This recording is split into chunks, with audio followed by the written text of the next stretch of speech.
This is the best time ever to have ADHD. The need for people who think like in a linear way and think in terms of mundane structures and conform in that way, those jobs are going to get wiped out by AI. I think there's loads of advantages to ADHD, and I believe that with my whole heart. If I'm having 5 thoughts at once and you're having 1 thought at once, I'm going to come up with a creative solution quicker than you because I'm having 5 thoughts at once and they're like outside the box. How would you treat yourself as a kid? One thing that my mom always did for me, that if I was to have a child or if I was to parent me, was to really make me feel capable. I have so many memories of my mom constantly telling me, like, you can do anything, the world is your oyster. And it really reinforced that in my head. I had 2 types of teachers, ones that absolutely loved me and thought I was the bee's knees. That was probably like 5%. 95% of them just absolutely couldn't stand me, right? When I started my first business, everyone just assumed I was gonna fail, so I had no pressure.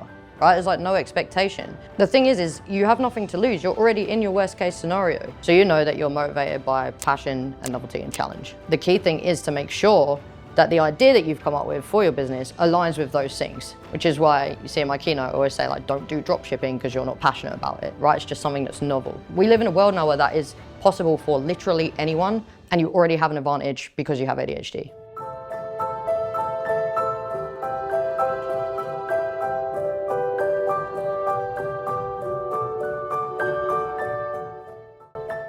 Hello everyone, welcome back to Empower Her YouTube channel with our podcast.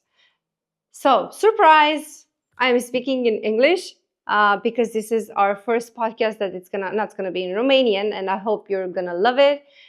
We will talk about a subject that it's not so well known in Romania, and this is about ADHD. I've met a lot of people nowadays, adults and even children who have ADHD. And since I've met the guest that we are having today, I found out that there's also a really, really good side of ADHD. So today we have Ari Scott with us. She came from Australia. She's actually from England. And she will share with us her story and her life with ADHD as a kid and also as an adult, and how she helps people who have ADHD to build their own businesses. Because guess what? It's very, very good for people that have ADHD to go in this building their own business. They have the mindset for it, they have the energy for it, they have great ideas, they're really good creators, and I hope you're gonna love it. Please subscribe to follow us for more episodes because this really helps us on our YouTube channel. Comment if you have questions. Ari is going to be there for us to help us answer. And let's see what we have for you today. So we have a surprise for you today because we have not 1 but 2 people next to me. We have someone behind the scenes.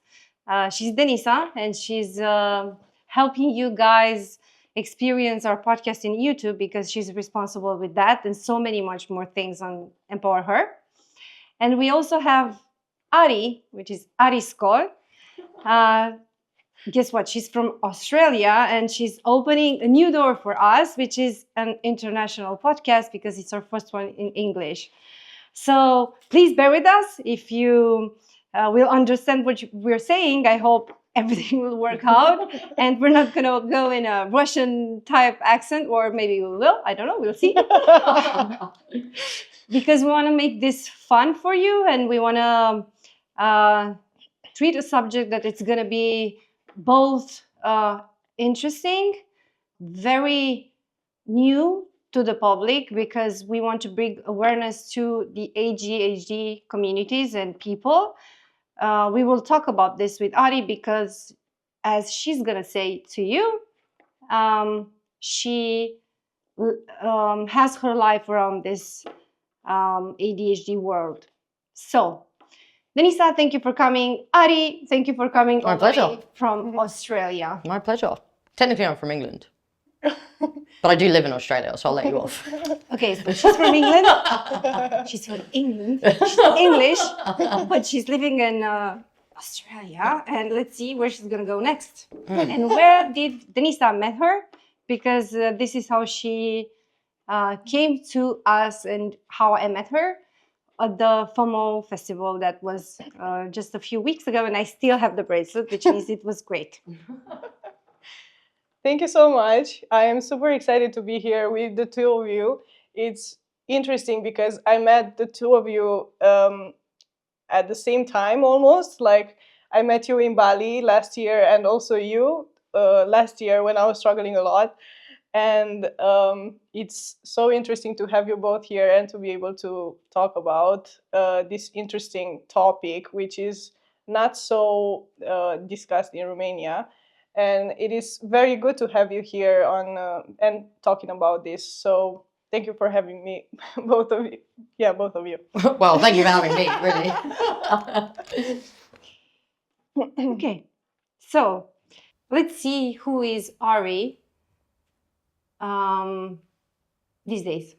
These days or in Yeah. cool days? These days. These days. So these days, I suppose I am somebody who works with entrepreneurs who have ADHD.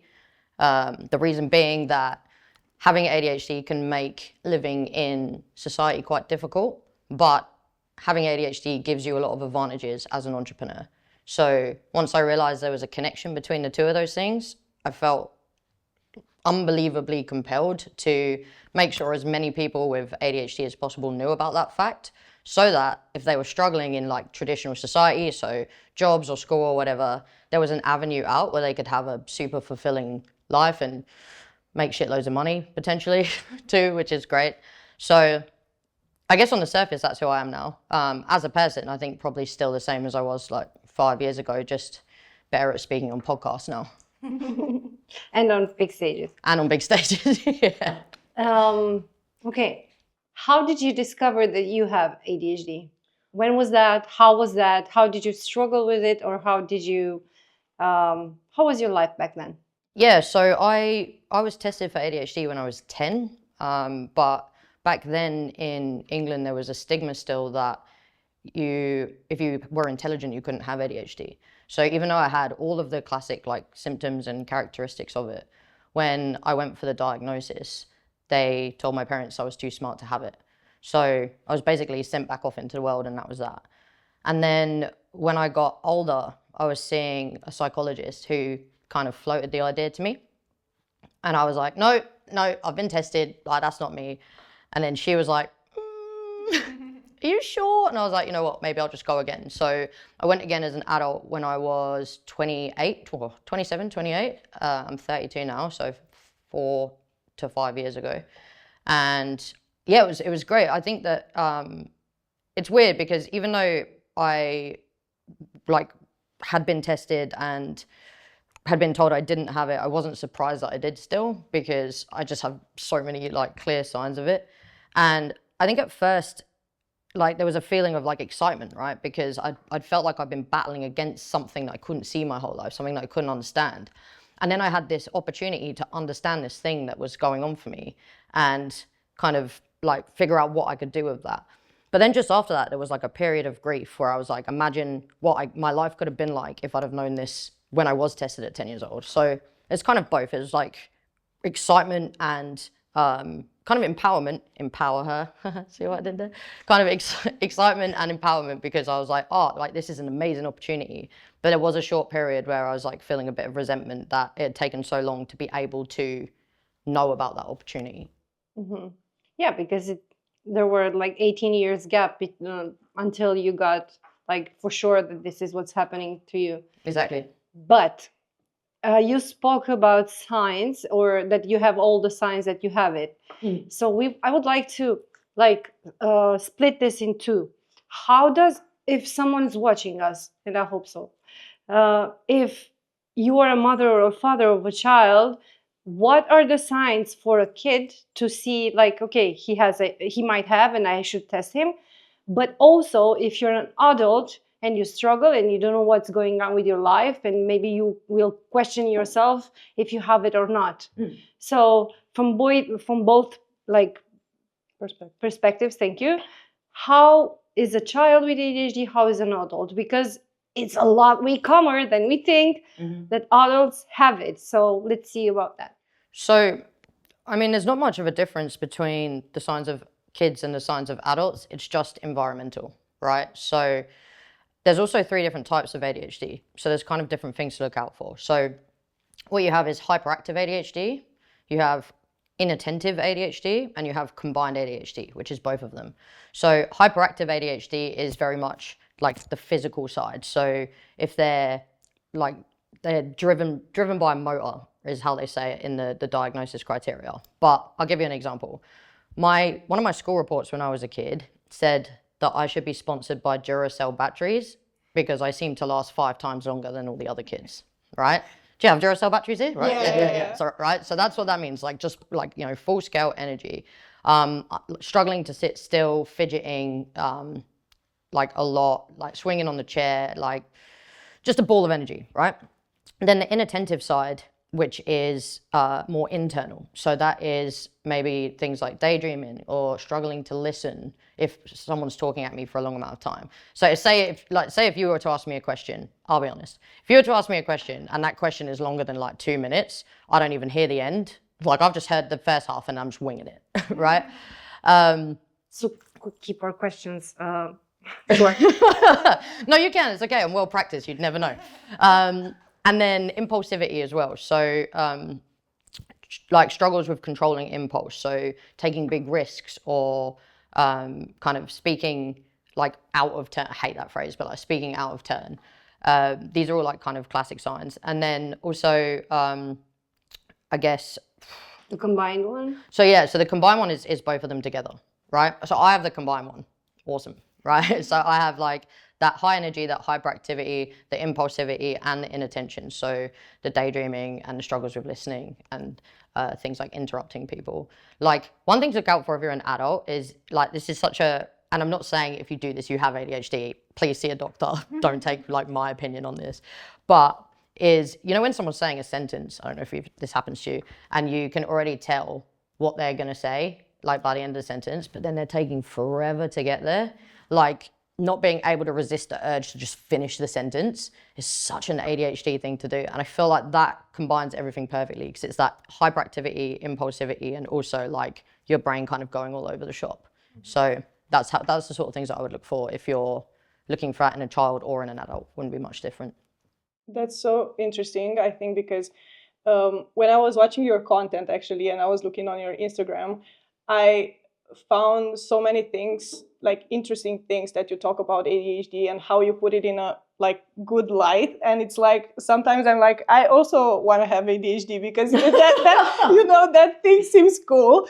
But most of the people think that ADHD is a bad thing, and you really highlight the advantages, if I can say so, of having ADHD and how that actually, I mean, it's like you live in another world, let's say, and most of the times you say that the ADHD brain is not made for this world, or the world is not made for ADHD brains, but the ADHD brains are made to change the world. And like, what are the benefits of having ADHD in your perspective? Yeah, so I think first it's kind of like important to say that like for me and in entrepreneurship, I think there's loads of advantages to ADHD, and I believe that with my whole heart.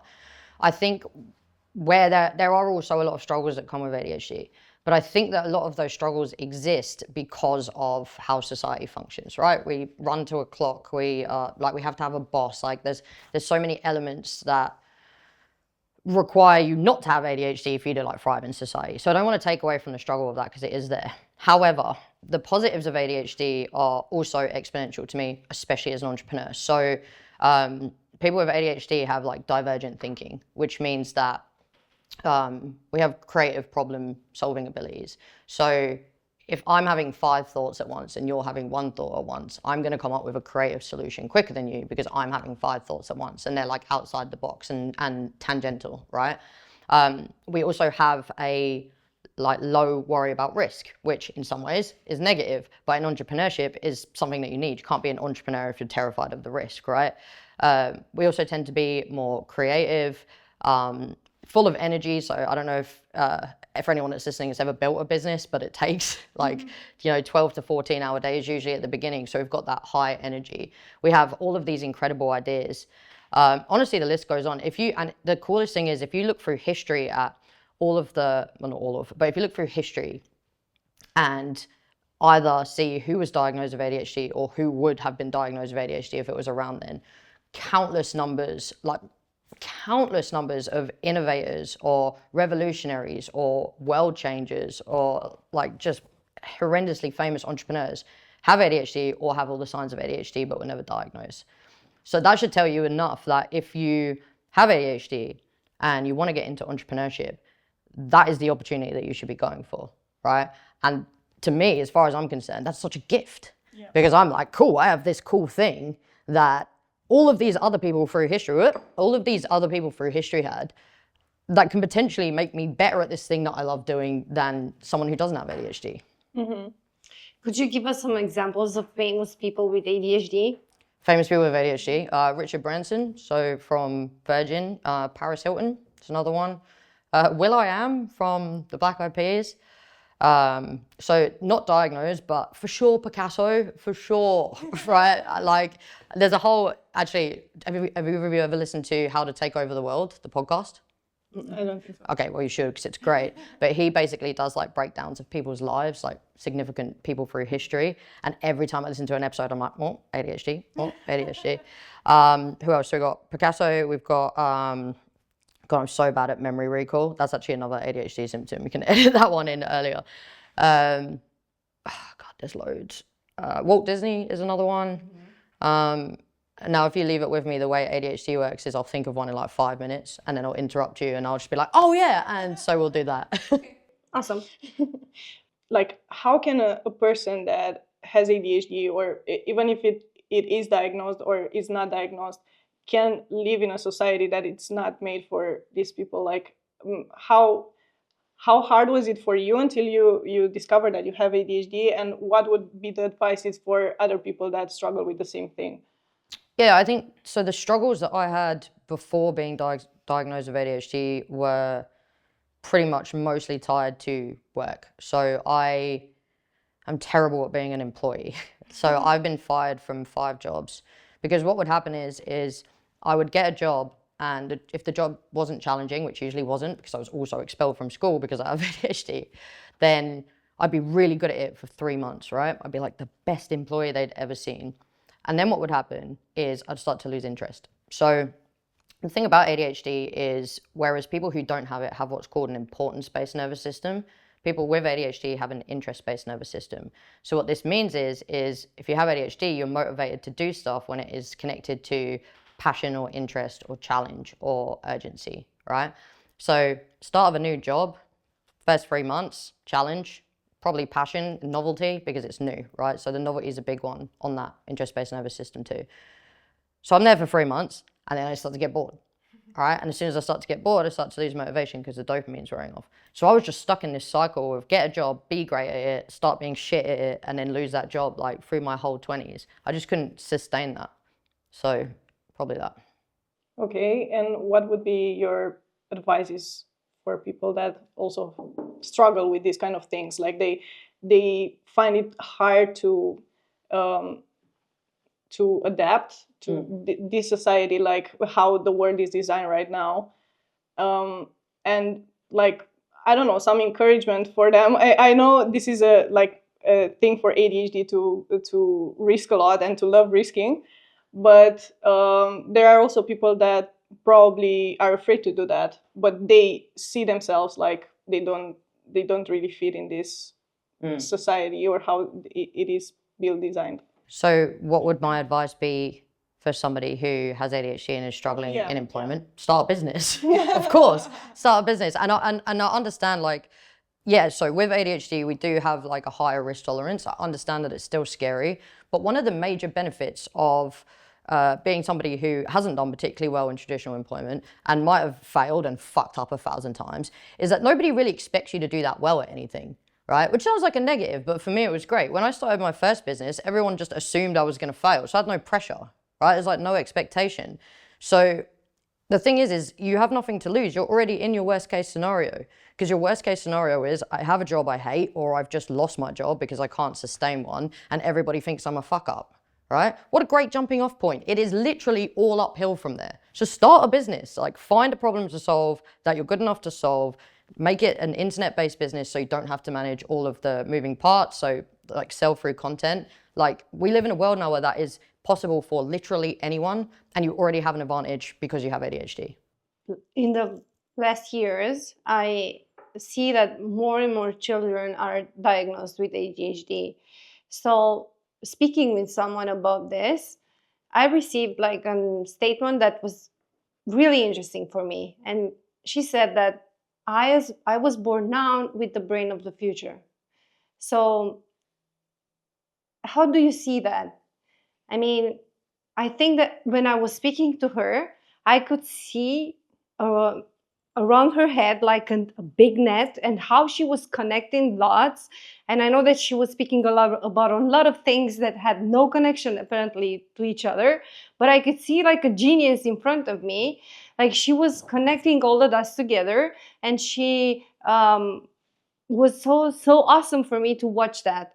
And she said like, I'm born now with the brain of the future. How do you see this statement? In terms of ADHD or just in general? Both. I think that this is, for that reason, that this is the best time ever to have ADHD, because the world is shifting, especially with AI, right? So the need for people who think like in a linear way and think in terms of mundane structures and conform in that way, those jobs are going to get wiped out by AI, right? So what we need now, and what will the sort of people, the kind of people that will move to the forefront in society, will be people who have that ability to connect those dots and take all those pieces and bring them together and manage that on like a much non-linear higher level. So in terms of ADHD, ironically, I guess, now society is shifting back towards needing more people who think creatively in that way. And I think that the brain of the future is I mean, it's a great tagline, but like, I don't know if that's necessarily how I would put it. But what I would say is that if you're listening to this and you hear like that explanation and you think like, that's me, then the best thing to do is to explore those non-linear options, right? Because there's so many of them now, even outside of entrepreneurship. But I really like that. I really like the concept of it, and I might steal it. Yeah, you could. Good. What I really want to do through this podcast is to like bring people awareness that ADHD, it's not just a diagnosis, and that it can be I mean, everything in life has benefits and like minus and plus, right? So what's the bright side of it? Because we know the other one, or at least we think we know.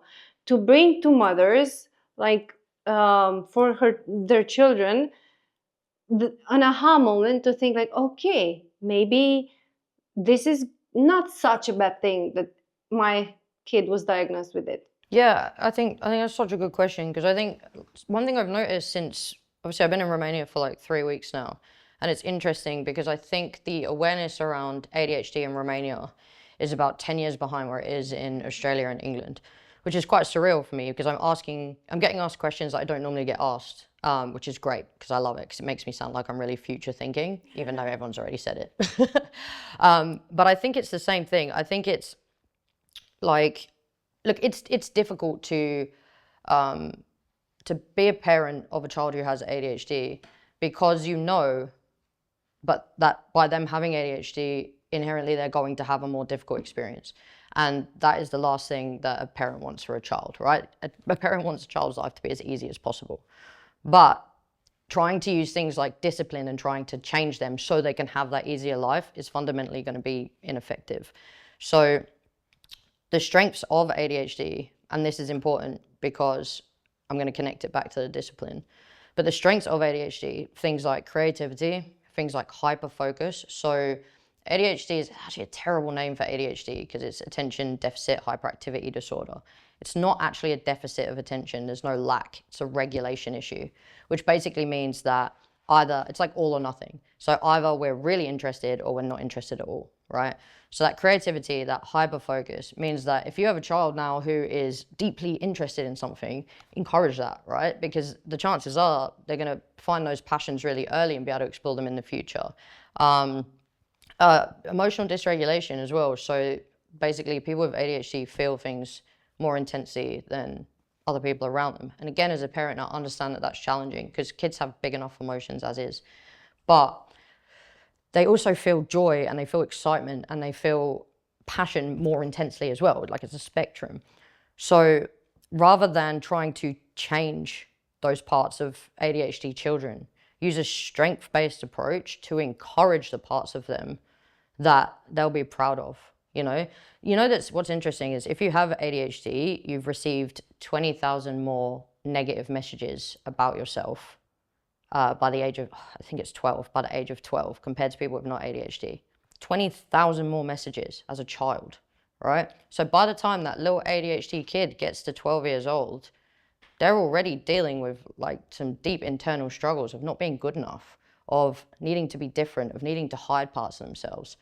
They need their parents to be that person who sees them and supports them and encourages them in the things that they care about. Because if they can't get that start early on, what hope do they have anyway? If you would go back to your past and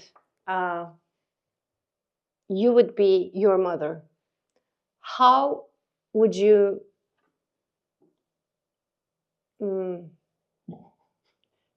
This is an unplanned question. But I think We've gone off the book. Most of it are. Okay, you got a point. No, I love it. I didn't even read do you even send me the question? Of course I didn't read the questions. It's not here. I'm just excited to see what you say. Tell me. So how would you treat yourself as a kid? What would you do different? I'd give me $1 million probably. If you would have it. So the funny thing is, my mum isn't diagnosed because she hasn't been for diagnosis, but I'm telling you right, my mum also has ADHD. Maybe even more ADHD than I do. Sorry, mum. But it's true. And something that's interesting about that is quite often kids don't get diagnosed because their parents think that everything they do is normal because they do it too.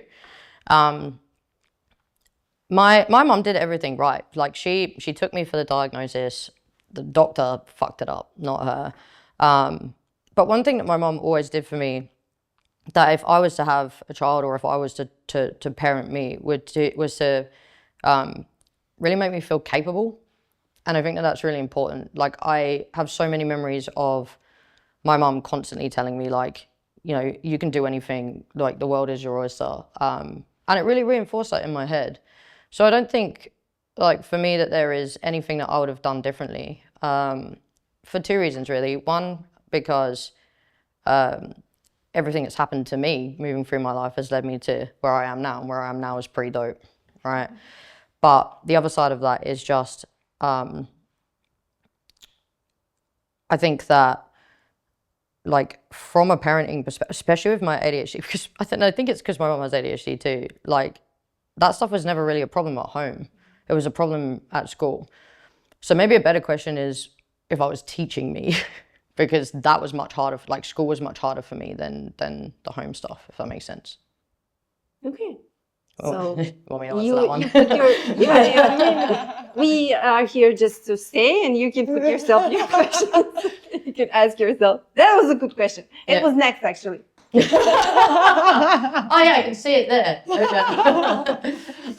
Okay, so all right, school was really interesting because I had two types of teachers. Ones that absolutely loved me and thought I was the bee's knees. Do you say the bee's knees in Romania? The bee's knees. It means like the best, the most, like really great. How would you say bee's knees in Romania? I bet it doesn't rhyme. I have no idea what you're saying. Well, now everyone has learned.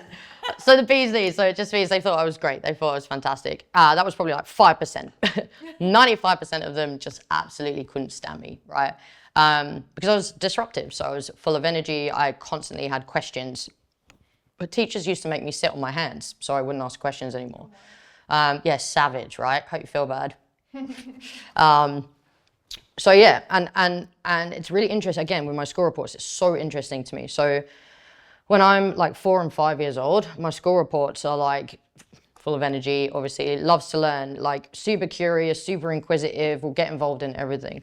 And then as you go through the years, they turn into doesn't take criticism well, or like is disengaged, is not interested.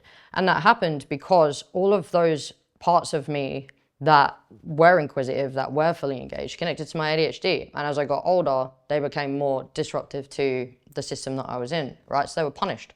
So I was just punished repeatedly over and over and over again for things that obviously I didn't know this and they didn't know this, but things I couldn't control, right? So they were being unmanaged. I was expected to essentially not have ADHD, but nobody knew I had ADHD. And so I kind of like lost my light as a kid, you know, I like had all this like young, youthful excitement for life that you can see over time just goes downhill.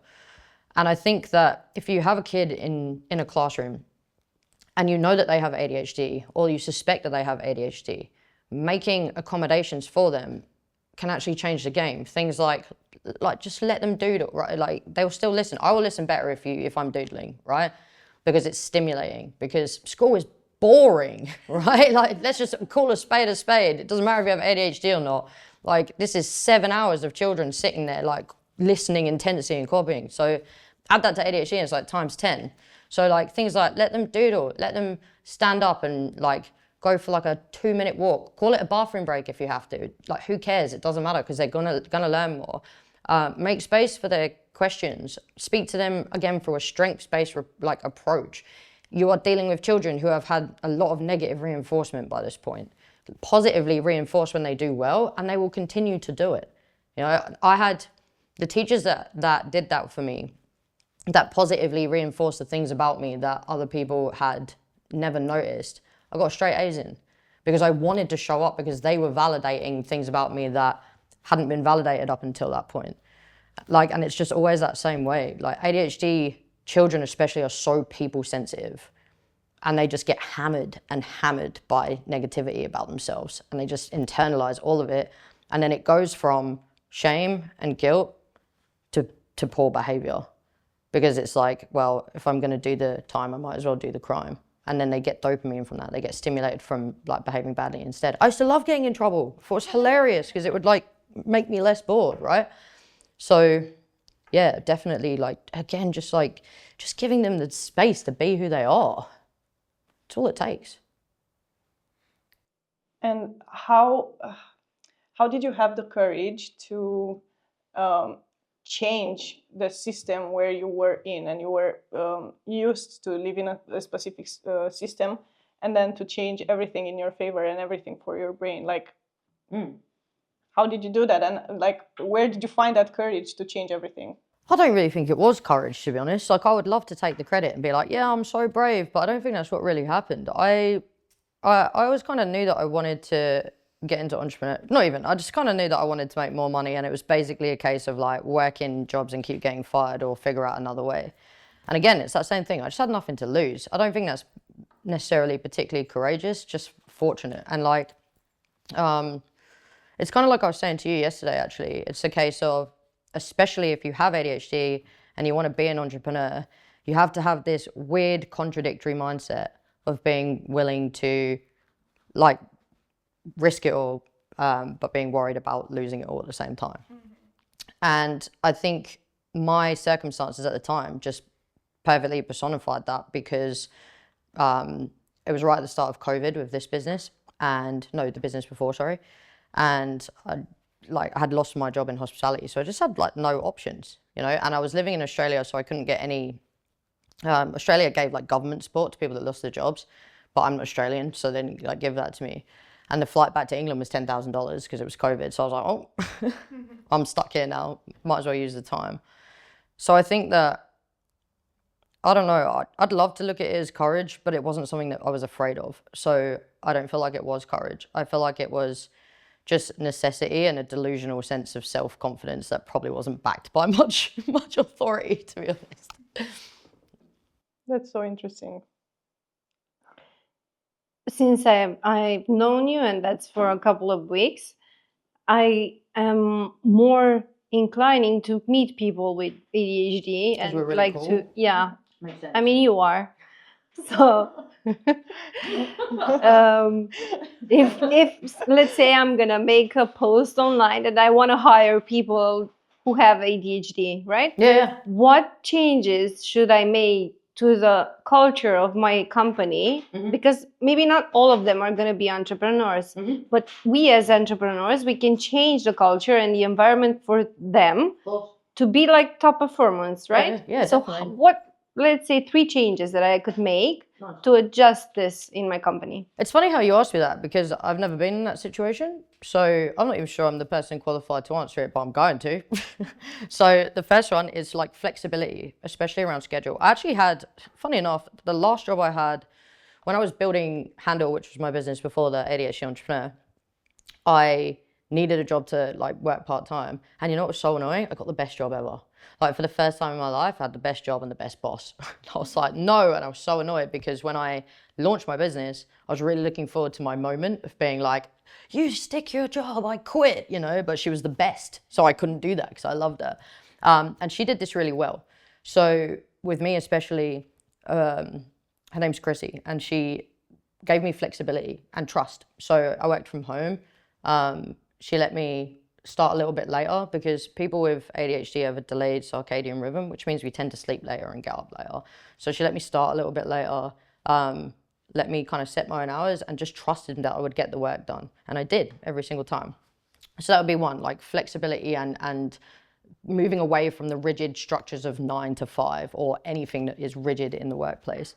The next one would be, this would help people with ADHD because they would feel heard, but also like if you have a business and you have ADHD is working for you, make time to listen to their ideas because the chances are they've already like scaled your business in their head better than you ever could, right? Like give that space for shared ideas, like make it cultural, like a safe space to like express and things like that.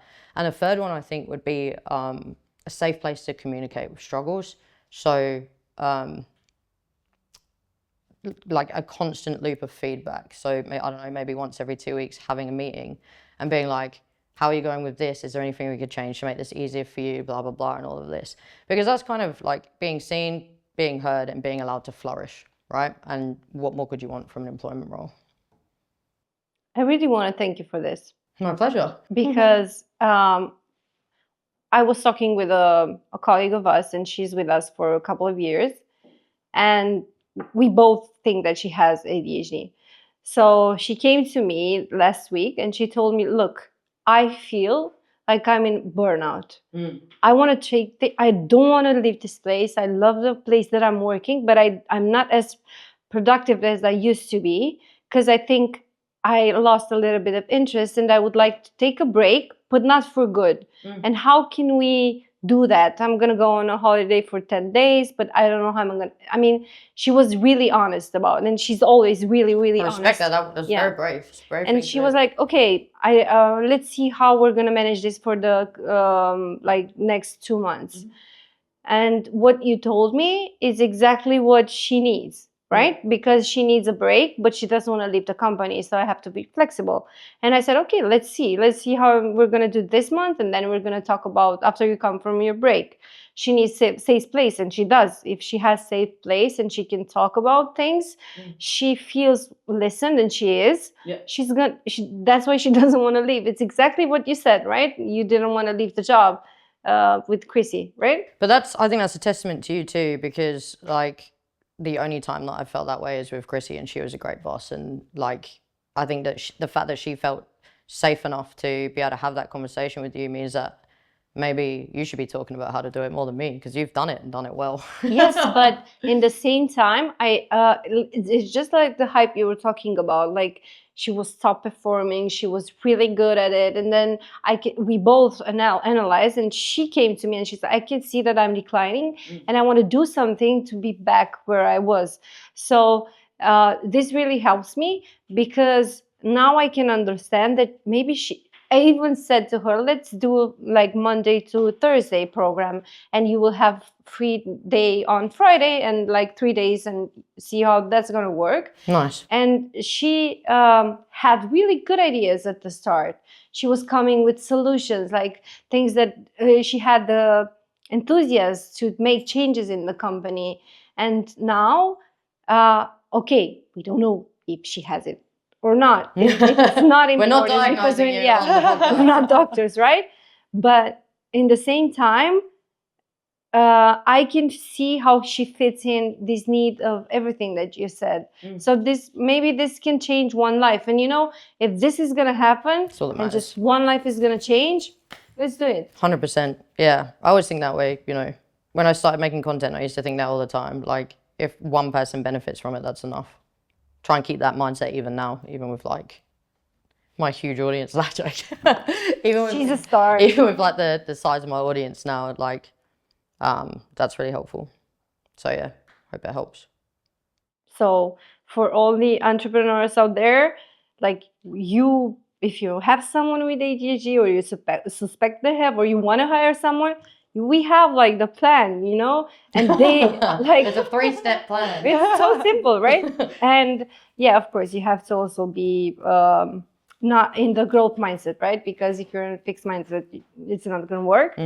But in the same time, I know how they can be top performers because I've seen it, and they're very driven. They want to be the best. They want to beat everyone. Oh yeah, we love being the best, right? I love being the best. I can't speak for all ADHDers, but I'm on a podcast with 2 other ADHDers, and we did an episode that was a competition, and like we almost like couldn't post it because we were actually all very competitive. Like we've kind of lost sight that we like each other because we're all trying to win.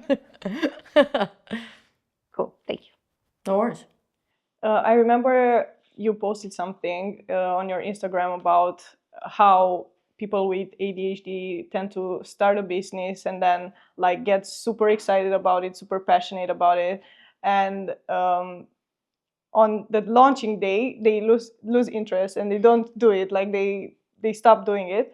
And what would be your advice for those people that they start things all the time because this is what gets them excited, but then lose that interest exactly in the final moment? Yeah, so I think that is probably one of the biggest curses of being an ADHD entrepreneur. So I call it the dopamine trap, right? So when you have that idea for the business, obviously your dopamine is through the roof, right? So your hyperfocus, like I talked about earlier, like kicks in, you're ready to go, you're ready to take over the world. And then as soon as it comes to launching, it's not necessarily on the launch day, but sometimes around that time, the reality of like owning a business sets in and that dopamine starts to go back down and it takes your motivation with it. So that becomes a cycle where they just launch and then new idea, launch and new idea. Hence the dopamine trap. So the best way to overcome that, first of all, is self-awareness. So people need to have that information. So I have a new idea for a business. I know that when I get to this point where I'm about to launch this business or just after, this thing is going to happen, right? Because then you're operating from a place of knowledge, right? And then the next one is to look at your personal ADHD struggles within that. So the reality of owning that business that comes after launch, the struggles of that get amplified kind of in 3 key areas. The first one is executive functioning, right? So troubles with planning, organization, whatever, admin, right? Luckily for us, we live in a world where we have AI and the internet. So as soon as you can, start outsourcing the tasks that you don't want to do, the boring stuff, to tools and platforms and the internet, right? Better yet, like a virtual assistant or something like that, right? Still though, making sure that's on awareness so you know which ones they are. The next one is emotional dysregulation. So as I was saying earlier, we feel things more intensely. So that tends to show up in like sales and marketing, right? Sales and marketing is a really vulnerable thing to do. We're very exposed, we're putting ourselves out there. We, as ADHDers, tend to have like a heightened sensitivity to rejection. So that's really difficult. But again, you've got that awareness, right? So what can you put in place to manage that, right? And this could be like anything from, for me, like I love to throw myself in the deep end. So I'm like, you can't tell me I'm emotionally dysregulating. I'm going to get rejected all the time. But that might not be the best route, but it's what works for me. For other people, it's like things like taking time to regulate your nervous system, right? Rest, meditation, journaling, whatever that looks like, right? And then the last one is the interest-based nervous system. So that is what I talked about earlier again, what's responsible for motivation. So you know that you're motivated by passion and novelty and challenge, right? So the key thing is to make sure that the idea that you've come up with for your business aligns with those things, which is why you see in my keynote, I always say, like, don't do drop shipping because you're not passionate about it, right? It's just something that's novel. So really think about the idea that you want to do and make sure that it aligns with what you are deeply interested in, because then you can skew past that kind of stage of that reality kicking in with systems, and then you can grow from there, and then you can pay people to do the shit you don't want to do. Mm-hmm. Do people with ADHD also have this instant gratification thing? Like they want. Oh yeah, yeah, hell yeah, absolutely. Which is also challenging in like entrepreneurship as well. But again, that's kind of where I think it's important. I've never really, to be honest, I don't think I've ever met a really successful ADHD entrepreneur that isn't like impact driven or purpose driven. I can't think of any. Because that makes it bigger than yourself. So it takes away from like a little bit of that desire for that instant gratification, because you're getting it from making a small difference in all of your actions. I think that you can help people, and not only entrepreneurs with ADHD, because the conversation that we had when you came to Romania gave us a lot of clarity of what should we do on social media, right? Yeah. So if we could share that to the people that are listening, and they don't necessarily have ADHD, because that was really brilliant as a solution. Because what I can see is that you see the problem, you see the solutions, and then you just nail with delivering them, right? So how should we make content? Because you're a content creator and you do a really good job at it. I'm trying to copy you, but it's hard because because I don't get what you're doing, but no matter what. So what advice would you give to someone who's like at the start of content creating? Post. Okay, I am posting daily. Post, right? Good, keep posting. I will. So the difference between why you can't make content like I can is 1,000 posts. You know what I mean? No, okay. Like right. I've probably made 1,000 more pieces of content than you, if not more, right? Like the thing that, the biggest obstacle between people and creating good content is their lack of willingness to create bad content in order to get there. Because there's this perceived pressure that it has to be cinematic and cool and have all these cool effects and all of this stuff. And yeah, that stuff really does make a difference. But if you put a barrier between you posting on the internet depending on X, Y, and Z, as in, I will not do this until this looks like this, and this, that standard will just forever increase, right? The best way to learn is to do. And being cringe, which is the thing everybody is worried about, which is why nobody posts on social media. But being cringe is the price that you pay for success, right? And that's true in content, that's true in entrepreneurship. Like, you can't have this expectation to be good at something immediately, right? You have to earn it. So I could sit here and I could tell you hacks and tips and tricks, but it would be pointless, because all you need to do is to post and to suck, and then to get a little bit better, and then to suck, and then to get a little bit better. Right? And that will just go on forever. I still think I suck at making content. Yeah, you told me that every content creator hates their content. I hate my content. And I love that. So I was like, I got so encouraged by it. And like all of the people that I know who make content, who have like sizable audiences, they all hate their content. We all do, right? And that's a good thing, because complacency is the death of ambition. Oh, that was profound. But it is, right? Like it is. And you just post. I wish I could give better advice than that, but it is true. But could you give us like 3 hacks? Nope. I can't give you 3 hacks. I just gave you the best one. Okay, fine. Keep your videos under 45 seconds. Use an orange and teal filter and make sure you have captions centered just below your eyes. Done. But it's not going to make any difference. Because this is what actually matters. Because people hide behind these things. People are so afraid of being judged. It's a fear of judgment. It's the Jonah complex, right? It's the fear of judgment. That is what stops people posting, not what fucking camera they have.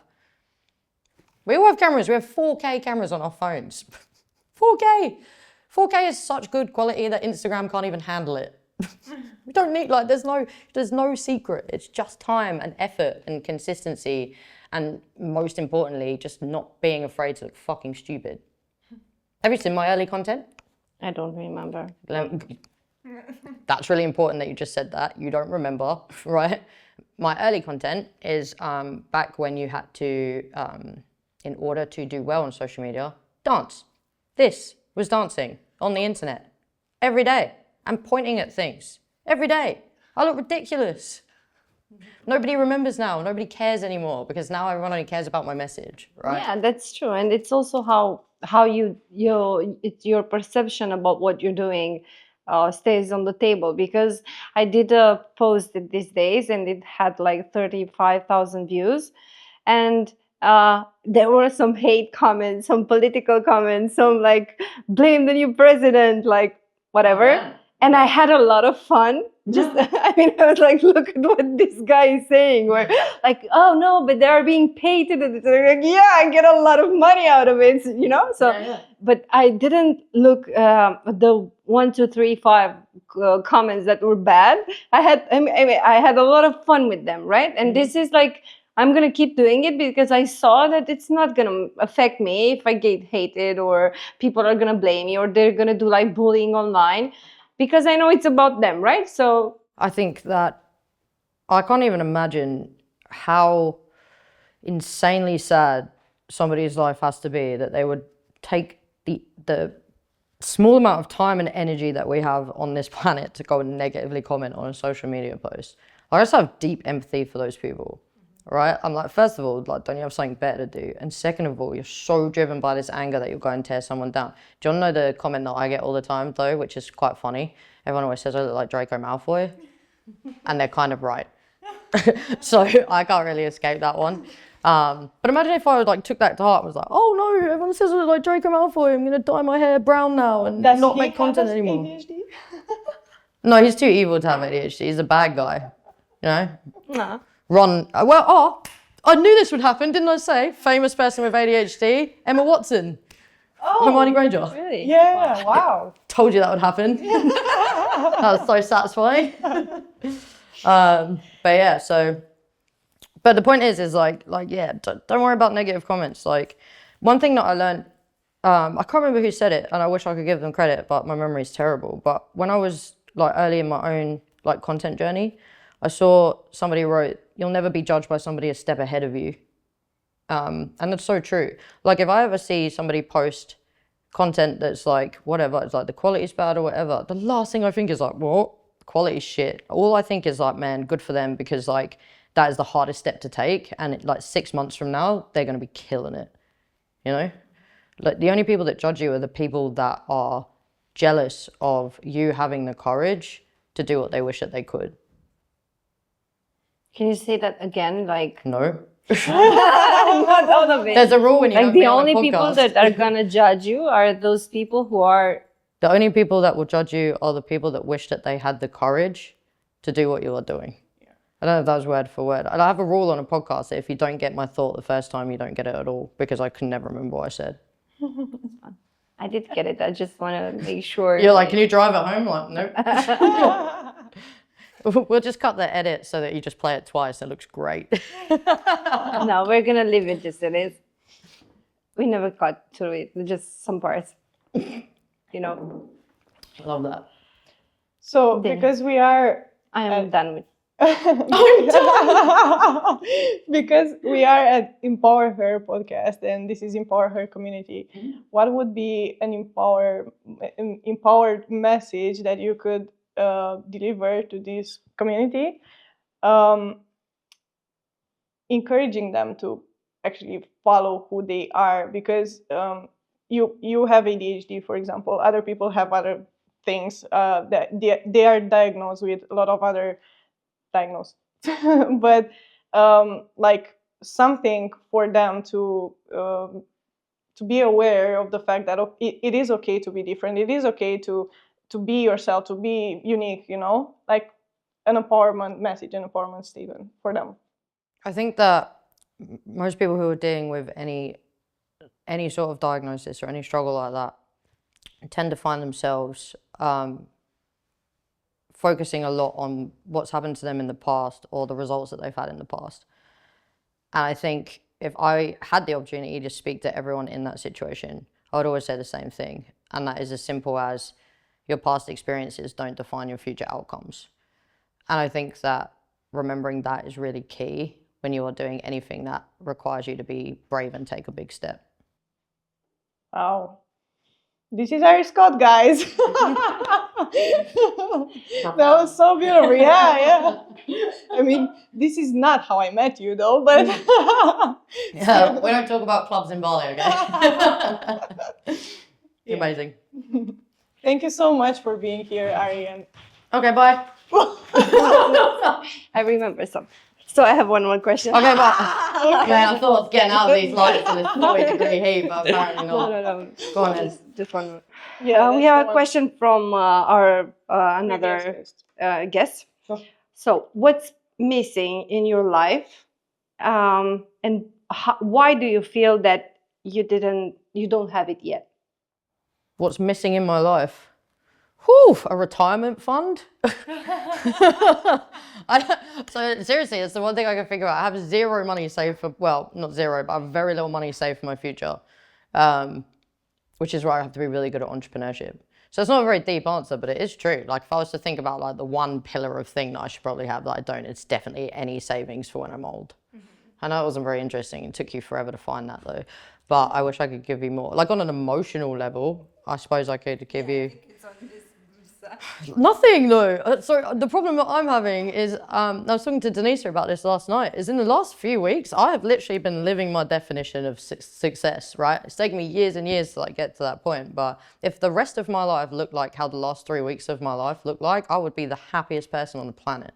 So you asked me at the worst time. I wish you'd asked me like 3 months ago. Yeah. It would have been a great time. I would have given you such a deep answer. A really good, yeah. I think we Romanians search for the deep one. And we should just like have some fun also, right? It's funny you say that. I wrote in my journal the other day, stop trying to be profound, Ari. And ever since then, I've been a lot happier. Right. I'm not trying to like, just be honest. So like, what's missing? I'm like, savings for the future. Like I don't have a retirement fund. You know, everything is good. I can't complain. I feel like it's such a ridiculous, like, I feel such a sense of fulfillment that I feel like I don't even deserve it. Like that's how Yeah, good and I things know are. why this is happening. Yeah. Because you're in Romania.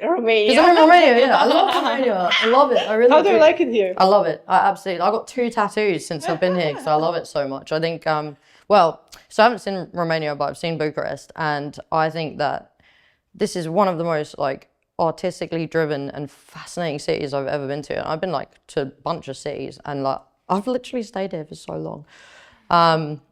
It's amazing. It's amazing. And what I learned about Romanians is I thought that you guys never smiled, because I would smile or say, how are you? And everyone looked at me like I was insane. And then I was like, oh, it's because maybe English people are insane.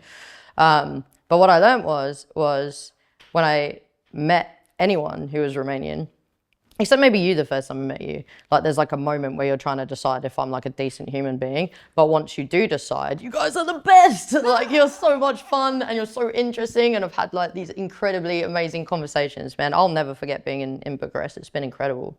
It's just like a city with a soul. Wow, Yeah. we're so happy for that. Yeah, I love it. And for your experience. And then you have a home here, right? Because you can come anytime you need and you feel like, and you have so many friends now that you can like drop over and stay for a few months. A few months, yeah. I'll see you in 2 months, I think.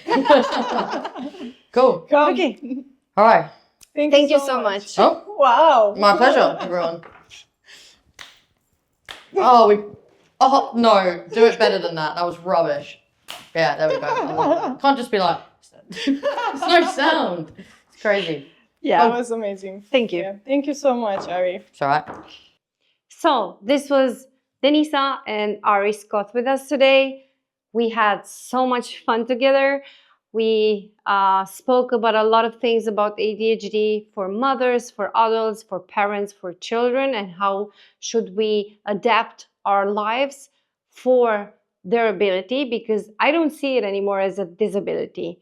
It was a roller coaster, and we can see firsthand how amazing people with ADHD can be in doing their own business, in helping and giving back to people what they love to do. My main focus is that we have to adapt them in the world, because when we encourage people with ADHD, they can be top performers. They can do really good things in our companies, in our lives, to be great friends. So thank you so much for watching. See you next time. And please Don't forget to subscribe because this is going to really help us come up with the next episode. Bye.